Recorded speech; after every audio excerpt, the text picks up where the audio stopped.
My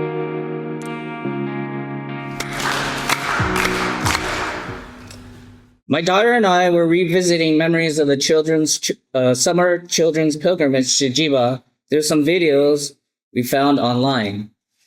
We began reminiscing about the nightly parades, enjoying the variety of bands and the international crowd of followers. I reflected on the immense preparation and tireless practice required by both the band members and staff to put on those nightly performances. Their proud smiles brought everyone immense joy, a beautiful sight that surely brought great happiness to God the Parent and Oyasama as well. As we saw people from every corner of the world in their distinct attire, it reinforced the feeling that we are all truly brothers and sisters returning to our original home. It gave us a sense of being part of something bigger. Though we came from different corners of the world, we felt like one family of brothers and sisters sharing a very special moment. At the home of the parent, I felt completely embraced. That unmistakable feeling of being welcomed back always makes me feel right at home. In the anecdotes of Oyasama 105 titled, "Thank You for Your Trouble," Oyasama made no distinction between people, and she was a very compassionate person. No matter what kind of person she met, she never showed any sign of discrimination. No matter what kind of person came to the residence, she considered everyone to be her child. No matter how great a man came, she said, "Thank you for your trouble." Even when beggars came, she would say, "Thank you for your trouble." Her attitude and manner for speaking never changed. She considered them to be all her loving children. Once a person met Oyasama, no matter what kind of person he or she was, they would be moved by Oyasama's parental love and be reformed at once. Perhaps they were moved by Oyasama's compassion. Oyasama provided the ultimate model for how to live, teaching us to approach every person with the heart of respect, compassion, and sincere kindness. I believe I feel that way every time I return to the Jiba. Reflecting on my years as a Shonenkai member, I've come to value the deep bonds shared with so many brothers and sisters. These friendships, stretching across East and West Coast, have lasted a lifetime. Even if our reunions happen more often at the Children's Pilgrimage in Jima than in the US, it's a beautiful cycle to return to the Jiba as a parent and reunite with old friends who are now doing the same. We smile through their complaints about the heat and the long walks because we know what's coming. Although they might be complaints, we know it's just true, and we just smile back and nod and say, "I get you."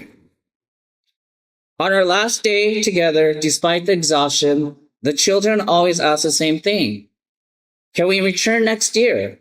Whenever my daughter asks about our next return, I remind her that God the Parent and Oyasama will be waiting to witness her growth and maturity. It's clear the experience left a lasting positive impact on her spirit. Following her experience with the Boys and Girls International Hinokshintai, she expressed how much she valued the global friendship she formed. She couldn't say enough about the staff's kindness and how dedicated they were to making sure everyone felt supported and included.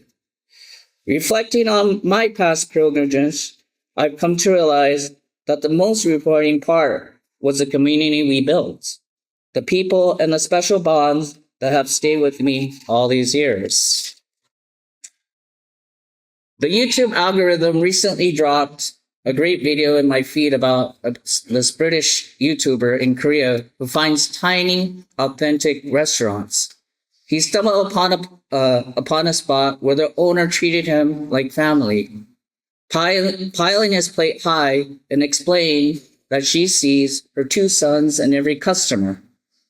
He was so touched by her kindness that he could barely find the words to thank her. As he walked out, a stranger nearby just smiled and said, Isn't she great? I really appreciate that my algorithm mixes these heartwarming stories along with my usual Dodger highlights to help nurture my soul. With everything happening in the world, I think there are many more people just like her who fill the stomachs and the souls of people in their community, one person at a time. Watching that video and others like it brought back vivid childhood memories of the summer children's pilgrimage and her subsequent visits to my grandmother's place at the Home Grand Church. After the pilgrimage, we usually as a family would go back to Tohon Grand Church. The Grand Church was more than just a church to us. It was our mother's childhood home. Every return was marked by a joyful lady in the sanctuary shouting, "Welcome back," with a big laugh. That familiar greeting followed me from childhood into my adult life. And even after my grandmother's rebirth, the church always felt like a home rather than just a destination. I always found familiar faces and open doors at Tohon, largely due to the Grand Church's host family program. By bringing together students from Japan, who are mostly children of head ministers and followers of Tohon and host families in Los Angeles, the program allowed me to form deep, lasting connections with the Tohon community. It was the church's parental heart that cultivated these global bonds, turning our pilgrimages into a true homecoming. It was a shared vision of my parents and Tohon that brought the divide between us. They dedicated themselves to building a bridge between our American church and Tohon, an ambitious program that surely relied on a tireless support and cooperation of many.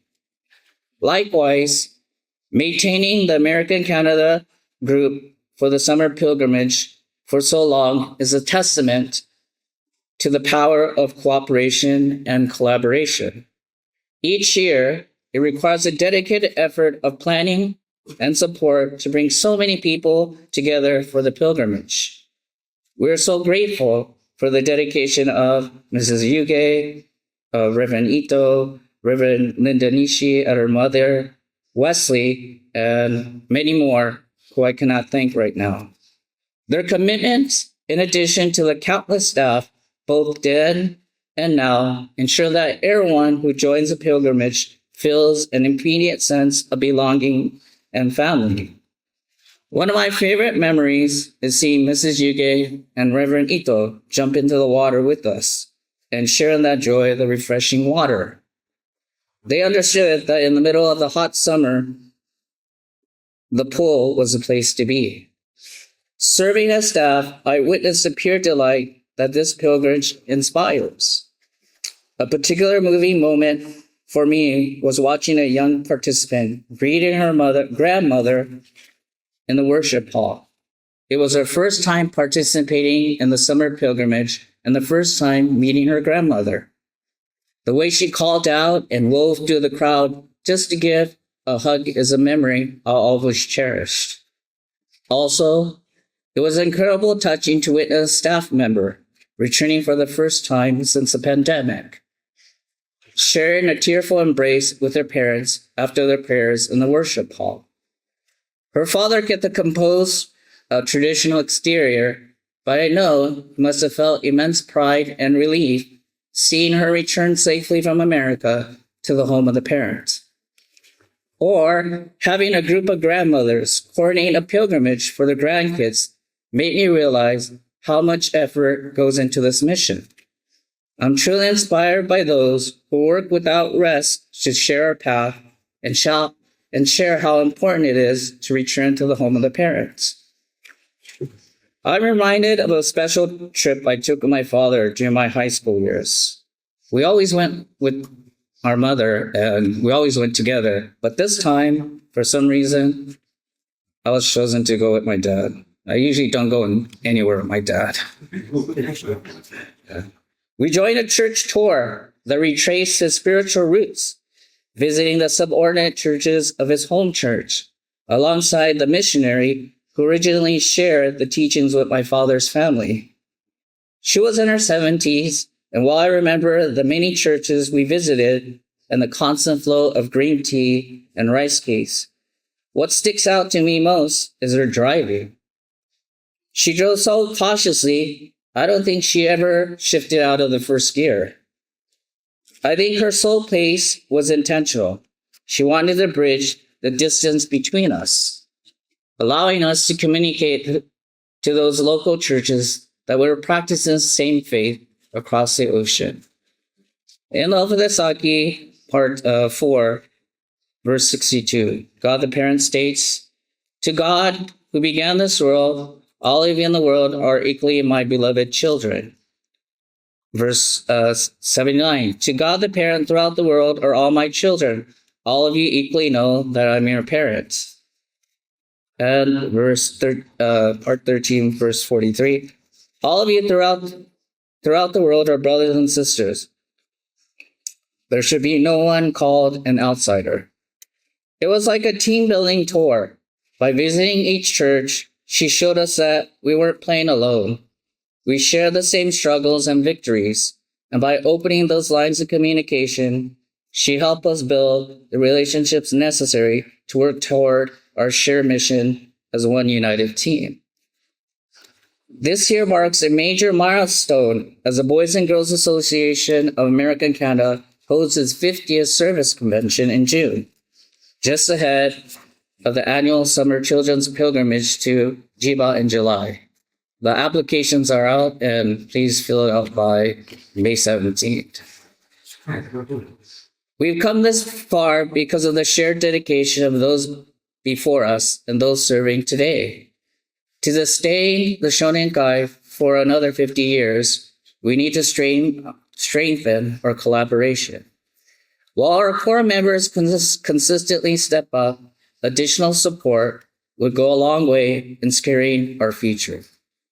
With that request, I thank you for your kind attention.